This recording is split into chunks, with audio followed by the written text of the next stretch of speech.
Ladies and gentlemen, very special guest tonight, Paul Cottrell from the Paul Cottrell channel himself, live in New York, in the heart of the pandemic, where 25% of all the confirmed cases are surrounding this guy. Paul, how the heck are you? I'm doing okay. I mean, we've been just told by our governor today that we're going to have to shelter in place for another 4 weeks until May 15th. And also you have a And I got drones flying up and down the East River. Yeah, tell me about the drones. Yeah, at 10 o'clock this morning, it was flying up and down the East River. I live in Lower Manhattan, in the financial district, right by the East River. All right, so is it like it has cheap? a very... Is it like a cheap drone or like a 6-foot drone that you could? No. It's a bigger drone with a very loud speaker, very loud loudspeaker. And what's coming out of the speaker? It's basically saying to go inside, make sure that you don't congregate. That's you have to social distance, and I mean, is that coming to a city near you? What are your thoughts? Oh, I think so. It's coming to larger cities that have the budgets to run these types of programs. New York has had drones for 2 years, but they were having problems beta testing it a year ago, a little bit more than a year ago, because they wanted to launch it during New Year's Eve and test it out. But the previous New Year's Eve, not last New Year's Eve, but the year before, it was bad weather. So they decided not to fly the drones. And this last New Year's Eve, they actually beta tested it. So, other municipalities are buying drones. There's two major manufacturers for these types of drones, and that's in the United States and in Canada. And they're getting orders from these municipalities. Glenn Beck did an expose on it about 2 weeks ago. So these drones are going up and down the river, telling people to safely distance, wear masks, and all the other nonsense. And go inside, yeah. Yeah, but 8 weeks ago, you and I were talking about the Wuhan virus coming from the biofacility lab in Wuhan. And just in the last 72 hours now, the U.S. government is actually investigating those claims. What are your thoughts on that? Mm-hmm. Well, I mean, we told them, we told them so. This is what we've been saying from day one, that this was a problem, and that that it was bioengineered and it was leaked out. We said this early February. Well, I was like one of the first people. Early February, we were months ahead to get Dr. Boyle on my show. Everyone else got him on after that and blew him up, and still no traction on my initial interview with Dr. Boyle. Same thing with Dr. Shiva. I had Dr. Shiva on the show. Almost no traction on that interview, and he blew up the next day. What's going on, and what do you think is happening with the Oppenheimer Ranch Project as a lever for these types of conversations? Well, honestly, I mean, if it wasn't for, I'll be totally honest. If it wasn't for you and Rex, my channel would not have grown as fast. And you guys, and honestly, Diamond, you and Rex saved lives because of what you guys were willing to do at the very, very, very beginning. And, there are many people that are coming to your channel that are influential or are beginning to become influential in certain spheres. And, people need to give you credit for that. And every time, that I'm on someone's channel, I always, talk about, how important you are in this fight, of trying to get people prepared and, trying to get people informed. Well, we appreciate that 100%, Paul. And when I woke up this morning, I had a pretty rough night last night. Some emotional things going on at home on the home front. But I saw a guy live streaming from Michigan, and he was walking down the street, and there were thousands of cars, and I was elated For a number of reasons, because most of the citizens weren't being dumb. They weren't licking each other and spitting on each other. Most of them were in cars. There were a few thousand brave patriots that were out there. They weren't high-fiving or whatever, and they were trying to keep their distance, but they were there for a purpose. And this purpose is that Governor Whitmer, who has very little experience, did some very egregious, unconstitutional things to the citizens of this country, and they're starting to get a little agitated. And I expected this to start happening in some way. I didn't know how, because I tend not to have expectations. But this is just the beginning. It's not the first. This is the first of many. If we can't be free Americans moving forward, I think very bad things will develop. What are your thoughts? Oh, I totally agree. I mean, we need to stand up for constitutional freedoms. This idea of the never-ending tyranny of the state or the federal government needs to end, and the citizens need to be engaged. We need to be doing peaceful, protests, and get engaged and tell our representatives that we do not want our civil liberties to be eroded, especially during this crisis. But there are things to be, we as a society need to work together and help our neighbors. We've been saying that from day one. But the government is starting to project itself and say, well, you know what? Maybe you can't go to work unless you have an antibody. Governor Cuomo's saying this right now. And if you don't have the antibody because you were infected, then that would mean that you would have to get an antibody through a vaccine. Wait a minute. So they are moving forward with a vaccine program. Yeah, but wait a minute. You cannot move forward with a vaccine program when you cannot even demonstrate an efficacy of any testing program. What I mean by that, Paul, is that up to this point, there's zero efficacy on any of the types of testing.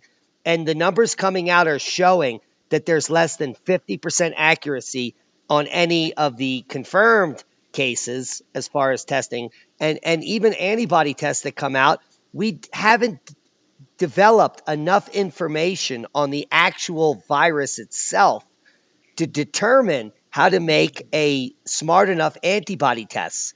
Because I did some research into antibody testing and how you need to unravel it. It could take up to 10 to 20 years to determine the number of antibodies that actually pinpoint this virus to make a 100% effective test. What do you know?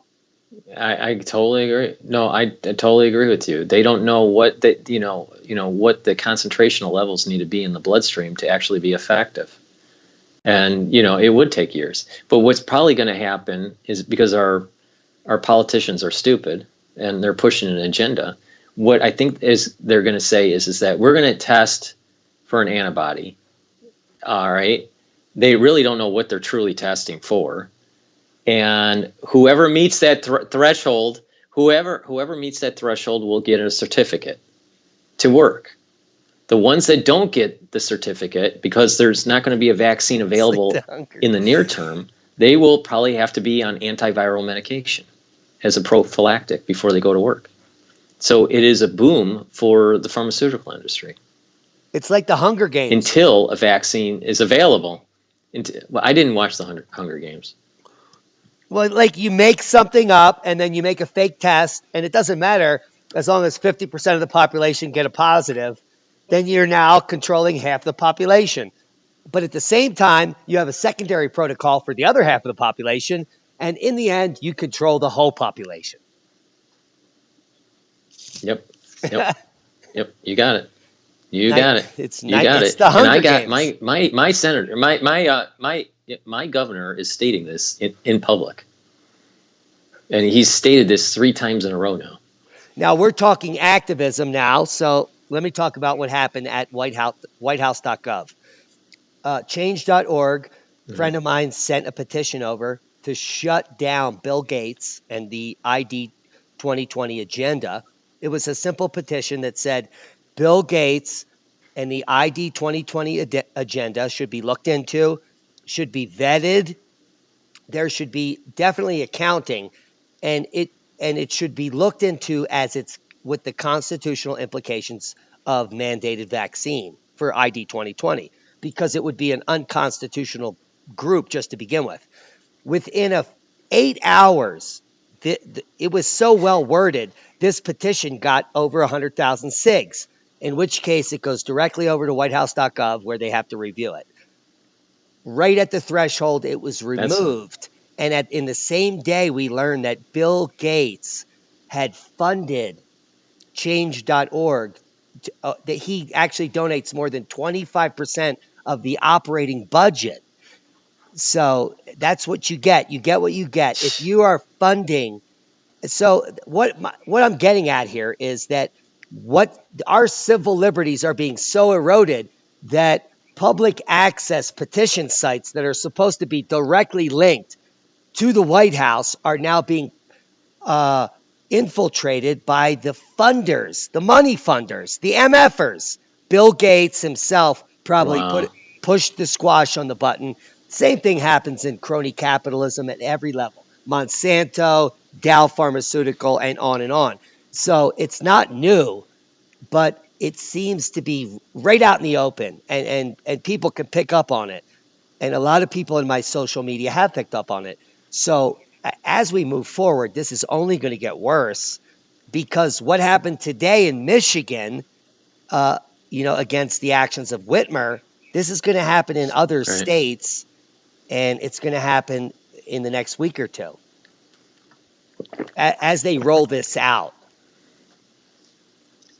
Well, I hope they do. I mean, we need to have an engaged citizenry. And, what would be nice is to see them pull down 5G towers, too, at the same time. I'm waiting for that in this whole fiasco that we call, the Wuhan crisis. I'm waiting for that Boston Tea Party moment. What is it? When will it happen? Where? Well, I think it's building, and let me explain why.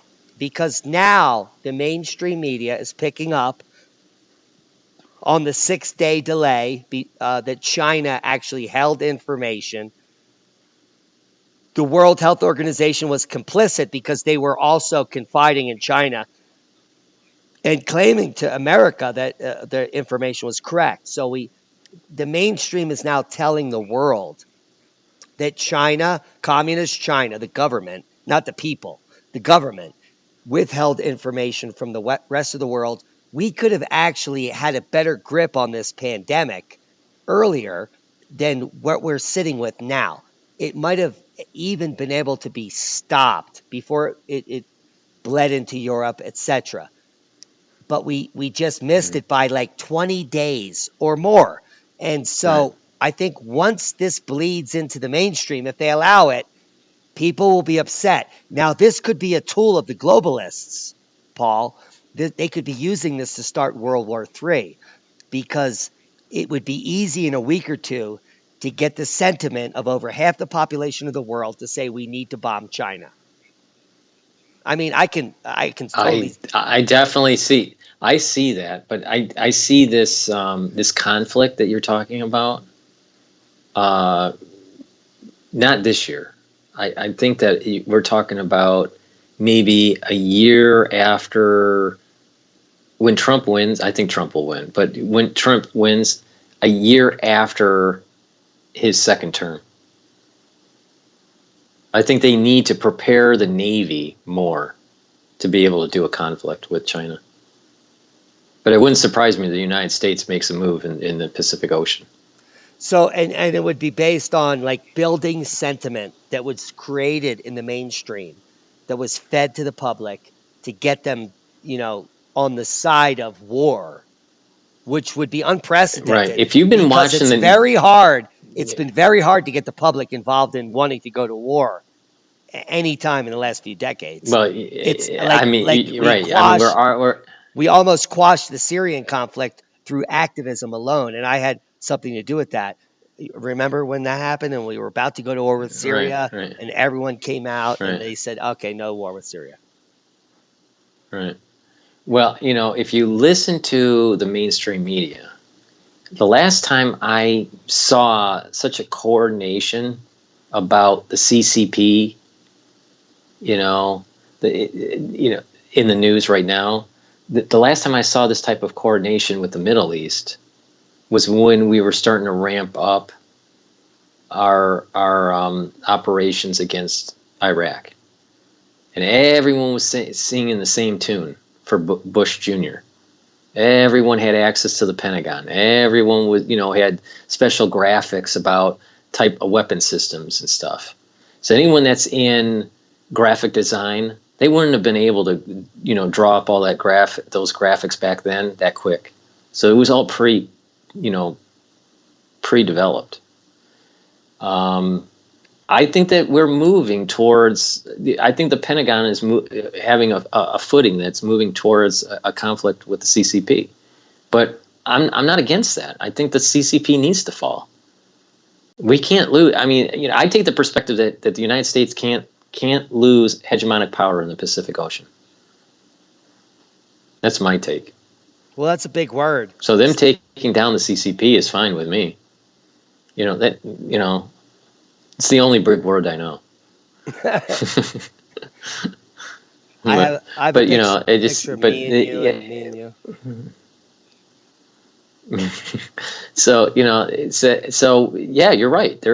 We are marching to war now. How long it takes to get to that point, I'm not really sure yet. But there's also a big anger against our own government. I mean, there is at least in the YouTube sphere, anger against Fauci that's building. Well, look, and who knows how that's going to. Let's talk about Fauci. He's been in that position for decades. Many people have interviewed him over the last 20 years that I know, and he's been warning about a pandemic and lack of supplies is what we have. For decades, this guy has been telling countries that a pandemic is inevitable and that when it happens, there are no supplies in place. And now he's got to be the talking point and make nice with all the leaders that have not provided for a potential pandemic. At the same time, in my opinion, COVID-19 is not a world-ending pandemic. It's a novel coronavirus, which means in a certain time, if it's not biologically engineered to continuously mutate into a deeper state, we will develop antibodies and it will go away like every other type of pandemic that we deal with annually. So this whole controlling the public and then letting them come back out and then controlling them again is going to be the way the globalism gets unrolled, because there's no need for that. We could all be free and the sick people will die anyway, and so on and so forth. We have the stats to prove that this is true. Healthy people will live. But maybe the way they're rolling it out right now is a controlled way to implement more and more shit that we don't want, period. I mean, and it's going to go bad. Could be. I can see that. It's not going to be good. Right. Right. I agree with you. That's why I keep on saying that people need to get engaged and make sure their constitutional freedoms are protected. Because it's going to be harder and harder to roll it back. That's why this is 9/11 2.0. Yeah, but what I see some hope, and let me just click over here because my screen's getting freaky.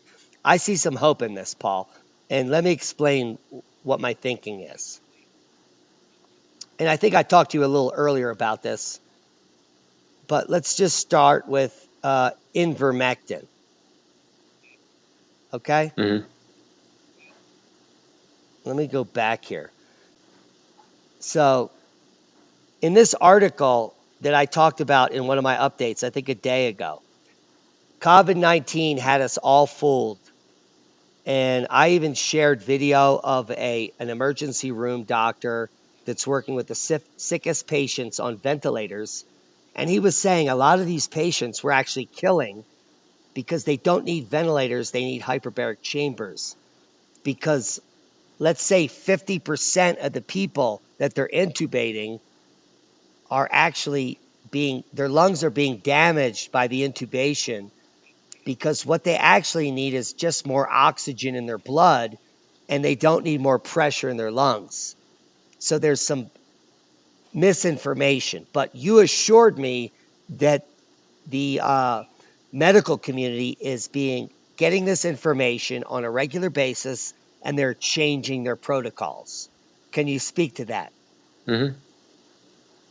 I was given a text yesterday. It was either yesterday or the day before, where he was commenting about intubation numbers in New York. After my video, I do updates about New York State. The intubation numbers have been going down for the last 3 or 4 days, which is a good sign. But he commented that that is kind of like a misleading number, because they have been listening to professionals about this non-ARDS versus ARDS perspective.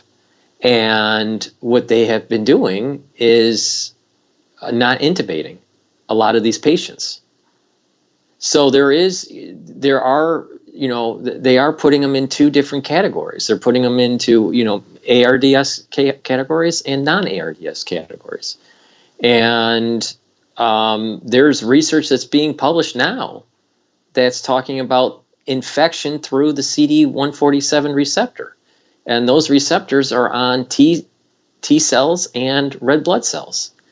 So they are finding viral load in these cells. Yeah. And let me interject real quick. The doctor that... Can I interject real quick? Yeah, go ahead.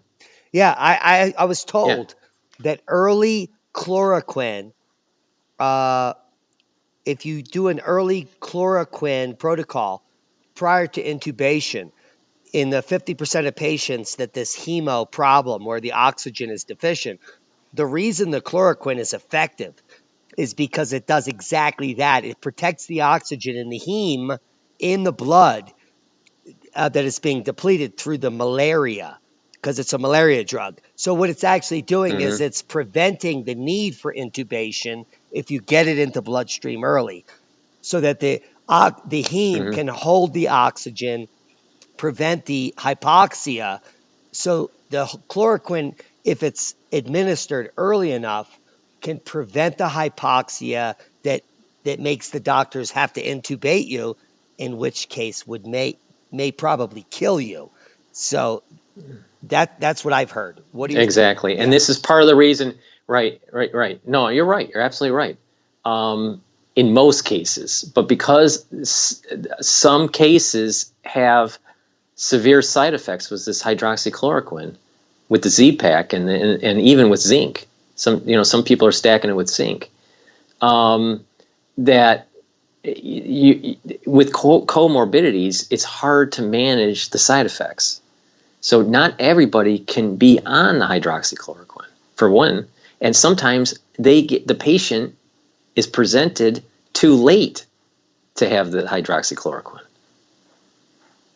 They already they're already presented with lung damage. Yeah, so it has to be well before intubation, As soon as someone is having difficulty breathing, you get the chloroquine protocol before intubation is like mandatory, and then it may prevent it.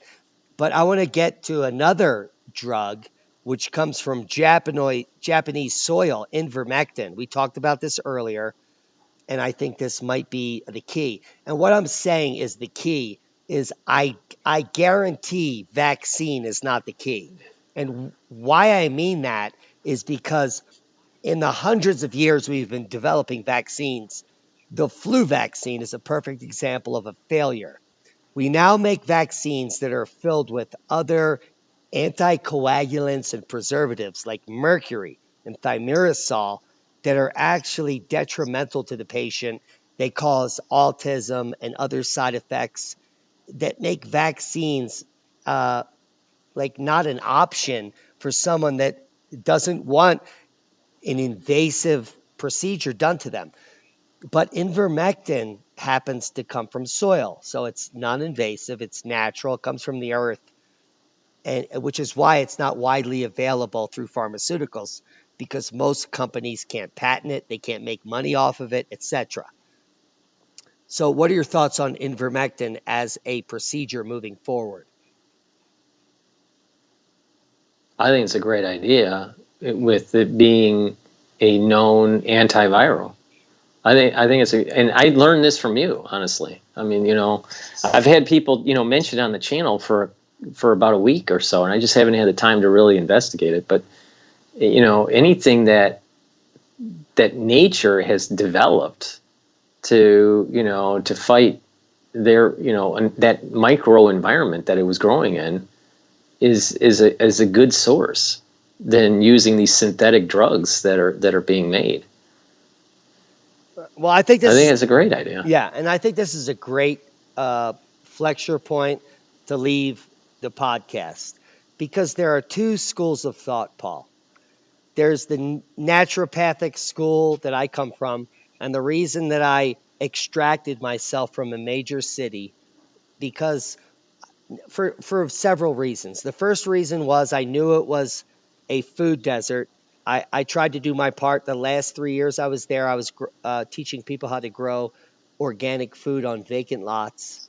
And I was also teaching people how to become activists, how to fight the system, use their constitutional rights to congregate legally, to create a redress of grievances, and to actually occupy city halls worldwide. That was the Occupy movement. And then I helped with March Against Monsanto, when I learned about crony capitalism and the fact that every single dollar buys a vote. Humanity has lost democracy. Democracy was dead in 2008. It's beyond dead in 2020. And so we need the population to use their constitutional rights to fight the system. And we can do that by organizing like they did today in Michigan, where they showed up. They tried to stay safe. I mean, COVID-19 is an actual virus that spreads. It's not the plague, and it's not worth shutting down the economy, but it's also worth organizing and fighting the man. And people did that in numbers. And so what are your thoughts moving forward? Because we have to all move forward together. We're all locked down, right? And now you're even more locked down. Right. You're in Nazi Germany. You can't congregate in numbers. You have to wear a mask. There's no food in your area. And for goodness sake, we hope for your safety and we hope for your freedom. But where do we go from here? Well, we're in dangerous territory for many different reasons. One, psychologically, you can't be locked up like this for so long without going stir crazy. Two, a lot of people are getting laid off, so there's a huge financial issue that's brewing. And three, who determines when you do go back to work? Do you have to prove yourself that you have an antibody? And if you do have to prove yourself that you have an antibody, because you've been infected, what happens if you haven't been infected? Do you prophylactically, be treated with antivirals for, a year and a half before they have a vaccine, and then you have to take the vaccine to go back to work? I mean, there's a lot of questions here. But moving forward, we need to engage our representatives, and I've been saying this like almost every day. You got to tell your representatives you do not want decashing. You do not want forced vaccinations. You do not want this never-ending surveillance with 5G. We need to get engaged, but you can do it peacefully. Paul, but Paul, you have to get involved. I want You have to to get involved. I want Yeah. to interject here and get us on the same page. You mentioned 5G earlier. You mentioned 5G again. But then you qualified yourself by saying 5G never ending surveillance. Please, for the love of God, can you explain to the people listening that this is actually a virus and this is not 5G? Oh, yeah. Please explain that. Right. Right. So this virus is not caused by 5G. All right. The virus is very real. Some people think that virus doesn't exist and that it's 5G that's causing all this. That is total BS. It's a very real thing, and 5G isn't causing the pandemic. All right. What I'm concerned about with 5G isn't related to the virus. I'm concerned with 5G because this cell phone here is 4G. I can make the decision to opt out by turning it off, throwing it out the window, or whatever. With 5G technology, you will no longer need a phone. Once they have it fully integrated in your society, you will never be able to get out of it. All your appliances will be tracking your voice or a visual of you. You go out of your home, so Paul, and they will be tracking you. And so the 5G is the grid once they build it. It's called the Internet of Things. And it was developed almost 15 years ago. And if you own Cisco, the stock, you'll be a billionaire. So there's a shout out to buy Cisco because they own the Internet of Things. And this allows every one of your appliances, your home, to ping back to the 5G network to determine every time you open the refrigerator, every time you fart, every time you flush, everything you do, every product you buy, every step you take, every move you make. This is complete control. That's what I'm talking about. The never-ending, surveillance. So that's exactly it. I think the population has misunderstood the warning, and they've taken it to a conspiracy level, which I approve of, but we want to bring them back to reality. You can burn 5G towers, but we're not recommending that. What we're recommending is that you use the system to beat the system, call your politicians, tell them what's happening, and fight the system with power. We are, based on the Constitution, allowed to redress grievances. We're allowed to occupy spaces if we're pissed off at the laws that are being proposed. That is why we are a constitutional government and not an oligarchy. What are your final words, Paul? And we love you, by the way. Well, I appreciate that. I am looking during this whole crisis for the Boston Tea Party moment. What is that moment that galvanizes the nation to stops the erosion of our civil liberties? I think we're going to get there. What is that moment? Like swimwear. And what is the moment? And we're approaching it. So just like you said, and just like we all know, there is a tipping point. There's a boiling point. We're all reaching it. Citizens on their own, self-organized, went out in Michigan today. Most of them were safe. They were in their vehicles. They were exercising their constitutional right to protest. And I love that because they showed up in their cars like responsible Americans, because there is a real virus. There is a real disease. There are real people at risk, not the general public. And so what we're seeing is that the general public knows they're safe, but they also know that their civil liberties are not safe. And these are beautiful things. People are not being irrational. They're being rational in irrational times. And I think that this is a type of Boston Tea Party we need, because if we do this type of Boston Tea Party incorrect and we send all the old people from our old age homes, to do it. They're all going to die of COVID-19. But if the young, strong, and the patriotic, if we go out, we stand together, very few of us will perish. Do you know how many millions died in the Civil War? This is a different type of war, Paul. This is a war of the mind. This is a war against fear and control and globalism. And this is a war of those that are willing to sacrifice for those that are not willing. I am not willing to put a fucking mask on. I tried it. I've sat in front of stores. I have a mask. I have 85 N95 masks, and I refuse to put one on because I believe that this virus is not a threat to me, my life, or my civil liberties. And I am very safe. I don't go near people. I sanitize my hands. I clean all my surfaces, all my entry points.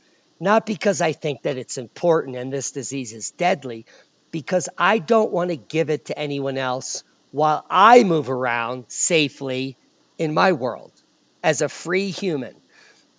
People that live in cities do not have the freedom I do here in the wilderness. Trust me. I can go anywhere I want. I can go up in the woods. And I feel for the millions of people. This is 80% of the population. They are stuck like Chuck because if they go to the park, there's 1,000 other people there. And I feel for you the most. And that's why we keep this open dialogue, because you don't need to be there, Paul. You can get out. Why do you remain? It's the same reason why the firefighters ran up the building during 9/11. Some people go to a burning building, some people run away. I'm just the type that doesn't run. Well, that's just part of my DNA. We love you for that. Come check out Paul Cottrell on his YouTube channel. 40,000 subs and blowing up. Hit him up. Paul, thank you for joining us tonight. We're going to hit you up in a few days or a week or so, and we'll continue the conversation. I know you've been working hard on your actual doctor's degree, and how's that coming along? It's going good. It's going good. I'm doing a lot of studying, working on, my papers and working on my boot camp and all that. But, I'm a busy guy. I'm a very busy guy. But, what's interesting is that, going through this whole Wuhan crisis with you and a lot of other people, I learned a lot about virology. I'd probably learn more by doing this and, talking to you and talking to all these people and reading these research papers and having a huge discussion. I'd probably learn more about virology in the last 2 months than I'll ever learn in medical school. Yeah, and that's just the facts. Yeah, it's like a pressure situation. Because I've never researched so much outside of university than I have in the last year, to be quite honest. And it's because I have a genuine desire to understand the truth, not because I want to get an A. So in your case, you'll probably get a 4.0 based on facts, the fact that we have to know what's going on. And that's why we have you on the show. We appreciate every moment you're with us, Paul. Be safe there. Take care of you and yours. And do you have any final words? Well, again, make sure that you have your nutraceuticals and make sure that you have your provisions that you need. Again, my shelter in place has been extended for 4 weeks. And, don't think that your shelter in place won't be extended. It probably will be extended. So, just be prepared. Yeah, because the protocols that are coming out now say that we need to show 14 days of declining confirmed cases. The cities will then reopen, and then work will reopen. And I think we really need to get this economy back. We need to get it back and working in a safe way. And I'm not totally against the way it was shut down. What are your thoughts on that before we go? I think it was prudent to have shelter in place. I would have preferred if everybody was sheltered in place in the whole country. I think that would have been the better option instead of a rolling shelter in place. But, that's my perspective. I think that we would have done less economic damage if everybody was shut down.